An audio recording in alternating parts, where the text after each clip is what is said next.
नमस्कार, KP news के Rajasthan bulletin में आपका स्वागत है। मैं हूं पूजा आपके साथ। पहले एक नजर डालते हैं आज के मुख्य समाचारों पर। राष्ट्रीय राजपूत करणी सेना के प्रदेश अध्यक्ष सुखदेव सिंह गोगामेडी की गोली मारकर हत्या। हेरिटेज निगम महापौर मुनेश गुज्जर ने पुनः संभाला कार्यभार। लंका तेरी चलाऊंगा गीत पर झूमते नजर आए बाबा बालकनाथ। कार्यकर्ताओं संग मनाया जीत का जश्न। राजस्थान कांग्रेस की सीएलपी की बैठक आज जयपुर में होगी। श्री राम कथा के पंचम दिन राम जन्मोत्सव का हुआ आयोजन।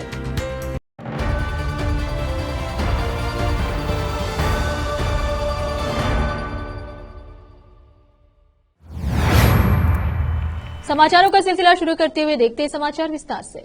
जयपुर श्यामनगर में मोटरसाइकिल पर आए दो युवकों ने फायरिंग की थी। घायल अवस्था में गोगामेडी को अस्पताल में भर्ती कराया गया, जहां कुछ ही देर बाद उन्होंने दम तोड़ दिया।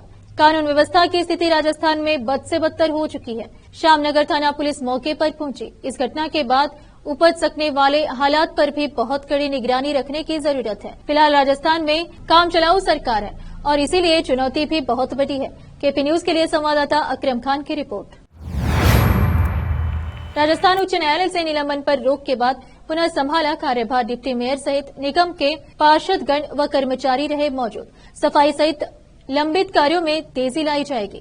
नगर निगम जयपुर हेरिटेज महापौर मुनेश गुज्जर ने राजस्थान उच्च न्यायालय द्वारा निलंबन से रोक हटाए जाने के पश्चात पुनः महापौर के पद पर कार्यभार संभाल लिया। कार्यभार संभालने से पूर्व महापौर मुनेश गुज्जर ने मोती डूंगरी गणेश मंदिर जयपुर के आराध्य गोविंद देवी जी व हेरिटेज मुख्यालय में स्थित गणेश मंदिर में पूजा अर्चना कर कार्यभार संभाला। केपी न्यूज के लिए संवाददाता अकरम खान की रिपोर्ट। राजस्थान में बीजेपी के विधानसभा चुनाव जीतने के बाद जो एक नाम सोशल मीडिया से लेकर आम लोगों की जुबान पर अभी छाया हुआ है, वो योगी बालकनाथ का है। राजस्थान में मुख्यमंत्री पद की रेस में भी उन्हें सबसे आगे माना जा रहा है। ऐसे में उनका एक वीडियो वायरल हो रहा है, जिसमें वो अपने कार्यकर्ताओं संग झूमकर जीत का जश्न मना रहे हैं। तिजारा विधानसभा सीट से 6173 वोटों से चुनाव जीतने के बाद अलवर में बालकनाथ ने समर्थकों के साथ जीत की खुशियां बांटी। इस दौरान बाबा बालकनाथ लंका तेरी मैं चलाऊंगा गीत पर कार्यकर्ताओं संग डांस करते हुए नजर आए। बता दें कि बाबा बालकनाथ राजस्थान में सीएम पद की रेस में आगे चल रहे हैं। वो यादव समाज से आते हैं। राजस्थान में ओबीसी होने के कारण सीएम पद के लिए पार्टी उन पर दावा लगा सकती है। हालिया ट्रेंड यही है कि हर पार्टी ओबीसी नेताओं को ही प्रोजेक्ट कर रही है। बालकनाथ का यादव होना उत्तर प्रदेश, बिहार के साथ हरियाणा के लोकसभा चुनाव में भी बीजेपी के लिए फायदेमंद साबित हो सकता है। जयपुर में आज मंगलवार को राजस्थान कांग्रेस विधायक दल की बैठक होगी। इस बैठक में विधानसभा में विपक्ष के नए नेता एलओपी पर फैसला लिया जाएगा। साथ ही इस बैठक में अशोक गहलोत के खिलाफ कांग्रेस नेता मोर्चा खोलेंगे। चर्चा है कि आधा दर्जन वरिष्ठ नेताओं ने आलाकमान तक संदेश पहुंचाकर अशोक गहलोत को हार का बड़ा कारण बताया है। इनका कहना है कि अशोक गहलोत ने 30 वर्ष में हर बार आलाकमान विशेषकर गांधी परिवार का उपयोग किया। इसके साथ ही प्रदेश कांग्रेस में विधायक दल की बैठक होने से पहले ही विधायक दल का नेता बनने को लेकर जोड़ तोड़ शुरू हो गई है। इस संबंध में अभी कोई बोलने को तैयार नहीं है, लेकिन अंदर खाने गुटबाजी शुरू हो गई है। बैठक बुलाने को लेकर पार्टी के जीते सभी 69 विधायकों को संदेश भेज दिया गया है। सहयोगी दल आरएलडी से जीते एक विधायक भी शामिल हो सकते हैं। बैठक में निवर्तमान मुख्यमंत्री अशोक गहलोत, प्रदेश प्रभारी गोविंद डोटासरा, प्रभारी सुखजिंदर रांधवा के अलावा एआईसीसी के ओर से नियुक्त पर्यवेक्षक हरियाणा के पूर्व मुख्यमंत्री भूपेंद्र सिंह हुड्डा भी मौजूद रहेंगे। बताया जा रहा है कि बैठक में विधायक दल का नेता चुने जाने को लेकर प्रस्ताव पारित होगा, जिसमें यह निर्णय राष्ट्रीय अध्यक्ष मल्लिकार्जुन खड़गे पर छोड़ा जा सकता है।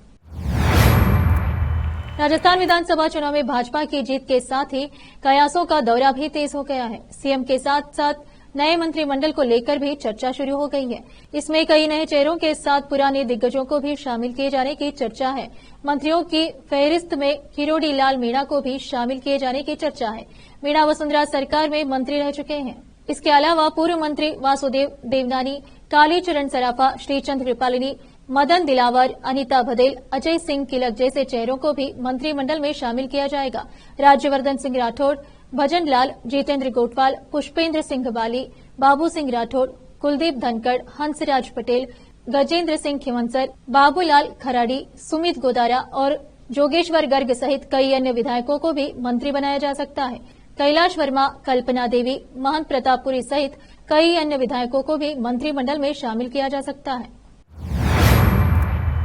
रोकते समाचारों का सिलसिला ब्रेक के लिए, जल्द लौटते हैं ब्रेक के बाद।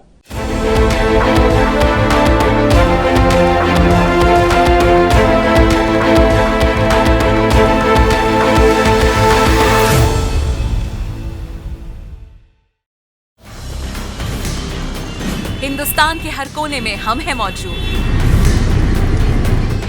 24 घंटे हालात पर गहरी नजर, खबरों से जुड़े चुपते सवालात और आपको दिखाता है धार्मिक, सामाजिक, राजनीतिक, लोकल और इंटरनेशनल न्यूज की सबसे बेहतर कवरेज, जो आपको रखती है हर पल बाखबर। देश और दुनिया भर की खबर के लिए देखते रहें केपी न्यूज 24/7।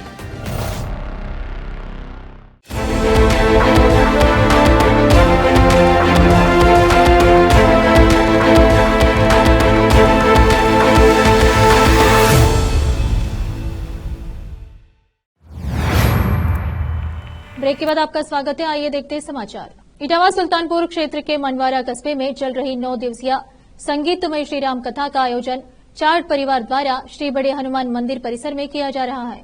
9 दिवसीय संगीतमय श्री राम कथा के पंचम दिन राम जन्मोत्सव धूमधाम से मनाया गया। इस मौके पर मौजूद श्रद्धालु भगवान श्री राम सहित चारों भाइयों के जन्म पर कथा का श्रवण कर झूम उठे। मालवा क्षेत्र के उज्जैन से आए कथावाचक व्यासपीठ संत पंडित दीपक उपाध्याय ने राम जन्म प्रसंग की ऐसी व्याख्या की, श्वेता भाव विभोर हो उठे।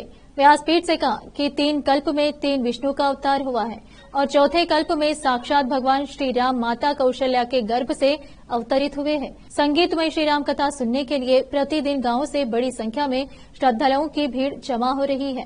श्री राम कथा के अमृत वर्ष में श्रद्धालु गोता लगा रहे हैं। मानवारा व्यापार संघ अध्यक्ष कन्हैयालाल गुज्जर ने बताया कि श्री राम कथा की महाआरती के बाद श्वेताओं को प्रसाद वितरण किया गया। इटावा से केपी न्यूज संवाददाता जितेंद्र कुमार नागर की रिपोर्ट। राजस्थान में 199 विधानसभा सीटों के लिए हुए मतदान में 13 विधानसभा क्षेत्रों में विजयी रहे उम्मीदवारों और हराने वाले उम्मीदवारों के मतों के अंतर से अधिक नोटा पर डाले गए। निर्वाचन आयोग के आंकड़ों के अनुसार 13 विधानसभा क्षेत्र ऐसे हैं जहां विजेता व हारे उम्मीदवार के बीच वोटों के अंतर से ज्यादा वोट नोटा में डाले गए। इस तरह की सीटों में नसीराबाद, खटमोर, बांसवाड़ा, बाइतू, चौहाटन, असिंध, जहाजपुर, कोटपुतली, हवा महल, भीनमाल, जयाल, खिवंसर व मावली शामिल हैं। इस चुनाव में कुल 3,82,067 नोटा वोट डाले गए, जो कुल मतदान का 0.96% है। अगर 2018 के विधानसभा चुनाव की बात की जाए तो यह प्रतिशत 1.3 रहा था। जिन सीटों पर जीत के अंतर से अधिक वोटा नोट में पड़े उनमें खिवंसर भी शामिल है। यह सीट नागौर की सांसद हनुमान बेनीवाल ने भाजपा के उम्मीदवार रेवंत राम को 2059 वोटों के मामूली अंतर से हार कर जीती, जबकि इस सीट पर नोटा वोट की संख्या 2130 रही। ऐसे ही एक और उदाहरण जयपुर शहर की हवा महल सीट का है। यहां भाजपा के बाल मुकुंदाचार्य ने कांग्रेस के आर तिवारी को 974 मतों से हराया। इस सीट पर पड़े नोटा वोटों की संख्या 1463 रही। उपरोक्त 13 सीटों पर मतदाताओं द्वारा नोटा के इस्तेमाल से जहां भाजपा को 8 सीटों पर फायदा हुआ, वहीं कांग्रेस 4 व आरएलपी 1 सीट पर फायदे में रही। राजस्थान में चुनाव परिणाम आने के बाद विरोध के स्वर भी मुखर होते जा रहे हैं। जीत हार को लेकर आरोप प्रत्यारोप का दौरा शुरू हो गया है। ऐसे में इस बार निर्दलीय ने भी अहम भूमिका निभाई है, जिसमें कई जगह वह जीत हार का कारण बने। इसके साथ ही दूसरी ओर कांग्रेस के दिग्गज नेताओं पर आरोप लगाया जा रहा है। इस बार कांग्रेस प्रदेश महासचिव ने अपने ही सरकार के मंत्री पर गंभीर आरोप लगाए हैं। दरअसल प्रदेश कांग्रेस महासचिव सरोज मीणा ने कहा कि पिपलदा सीट पर कांग्रेस को खुश होने की जरूरत नहीं है। अगर मैं गहलोत साहब, मुकुल वासनिक और शीर्ष नेतृत्व के कहने से फॉर्म वापस नहीं लेती तो कोटा में पिपलदा सीट भी बीजेपी के कब्जे में होती, लेकिन मैंने पार्टी हित में अपना फॉर्म वापस ले लिया था। सरोज मीणा ने आगे कहा कि मैंने महसूस किया है कि पार्टी में काम करने वालों की कोई कदर नहीं, यहाँ बाहुबलियों की कदर होती है, जो कि कोटा जिले में है। ऐसे में कयास लगाया जा रहा है कि उनका इशारा शांति धरीवाल की ओर था। उन्होंने कहा कि बाहुबली नेता अपने चहेतों के टिकट दिलाते हैं, उनको कांग्रेस की परवाह नहीं है और यही कारण है कि आज हमारी पार्टी पीछे जा रही है। सच्ची बात कड़वी होती है। मैंने और मेरे परिवार ने सारा जीवन कांग्रेस की निस्वार्थ सेवा में लगा दिया, लेकिन मलाई किसी और को खिलाई गई। इसके बावजूद मैं कांग्रेस के लिए समर्पित रहूंगी और राहुल गांधी का हाथ मजबूत करने में हमारा पूरा सहयोग रहेगा। राजस्थान में अशोक गहलोत के ओएसडी रहे लोकेश शर्मा ने सरकार बदलते ही अपने सुर बदल दिए हैं, लेकिन अभी उनका संकट टला नहीं है। अभी भी लोकेश शर्मा पर गिरफ्तारी की तलवार लटकी हुई है। दिल्ली हाईकोर्ट की ओर से लोकेश शर्मा की गिरफ्तारी पर 7 फरवरी तक रोक लगाई गई है। इसके बाद लोकेश शर्मा को क्राइम ब्रांच पूछताछ के लिए ले जा सकती है और गिरफ्तार भी कर सकती है। इससे पहले दिल्ली पुलिस के क्राइम ब्रांच ने और उनसे पूछताछ भी की गई। दिल्ली हाईकोर्ट ने उन्हें पूछताछ में सहयोग करने की हिदायत देते हुए गिरफ्तारी पर लगी रोक को बरकरार रखा हुआ है। बता दें कि फोन टैपिंग प्रकरण पर दिल्ली में मार्च 2021 में केंद्रीय मंत्री गजेंद्र सिंह शेखावत की ओर से एफआईआर दर्ज करवाई गई थी। फोन टैपिंग से जुड़ा यह मामला उस वक्त का है जब राजस्थान में जुलाई अगस्त 2020 के दौरान सीएम अशोक गहलोत और तत्कालीन डिप्टी सीएम रहे सचिन पायलट ग्रुप के बीच कलह बढ़ने से सीआईसी अस्थिरता बन गई थी और गहलोत सरकार संकट में आ गई थी, क्योंकि सचिन पायलट अपने खेमे के 19 विधायकों के साथ मानेसर में कैंप कर रहे थे। इस दौरान कुछ ऑडियो सोशल मीडिया पर वायरल हुए थे। फिर से एक नजर मुख्य समाचारों पर। राष्ट्रीय राजपूत करणी सेना के प्रदेश अध्यक्ष सुखदेव सिंह गोगामेडी की गोली मारकर हत्या। हेरिटेज निगम महापौर मुनेश गुज्जर ने पुनः संभाला कार्यभार। लंका तेरी जलाऊंगा गीत पर झूमते नजर आए बाबा बालकनाथ, कार्यकर्ताओं संग मनाया जीत का जश्न। राजस्थान कांग्रेस की सीएलपी की बैठक आज जयपुर में होगी। श्री राम कथा के पंचम दिन राम जन्मोत्सव का हुआ आयोजन।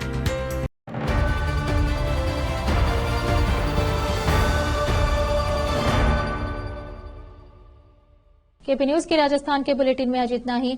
अन्य समाचारों के लिए जुड़े रहे हमारे चैनल से। धन्यवाद।